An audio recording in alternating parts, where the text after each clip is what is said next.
Kedatangan puluhan karyawan ini bertujuan untuk menuntut perusahaan GBS yang dinilai mereka luas hak guna usaha lahan tidak sesuai dan lebih memperhatikan karyawan serta lingkungan sekitar. Koordinator aksi menyatakan meminta kepada pihak Pemkab Pali agar dapat menekankan pihak perusahaan GBS terkait tuntutan yang mereka ajukan. Sementara itu, Yuhairudin, asisten 2 Pemkab Pali, akan melakukan tinjauan ulang dan memeriksa data yang dilaporkan terkait tuntutan para karyawan PT GBS dan LSM tersebut.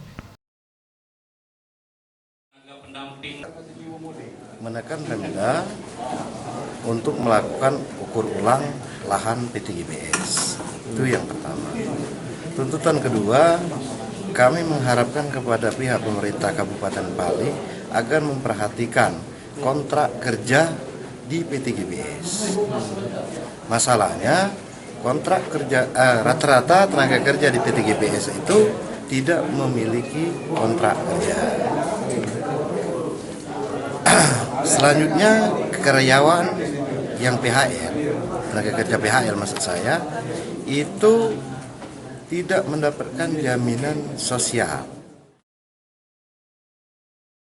Kesimpulan, nah kita sudah sepakat, kita ukur ulang,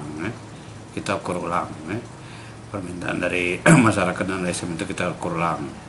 Yang kedua, kita minta data dari masyarakat dan LSM itu data berapa nih yang terpakai tanah oleh PT GBS itu. Nah, kesimpulan akhir itu akan rapatkan lagi dengan PT GBS dan pertanahan, karena menyangkut dana. Dana ini bukan kecil. Nah, kita minta dulu pendapat dari PT GBS. Saat dikonfirmasi melalui telepon, pihak PT GBS melalui humasnya menjawab siap dalam melakukan pemeriksaan ulang terkait dengan adanya tuntutan yang dilakukan tersebut.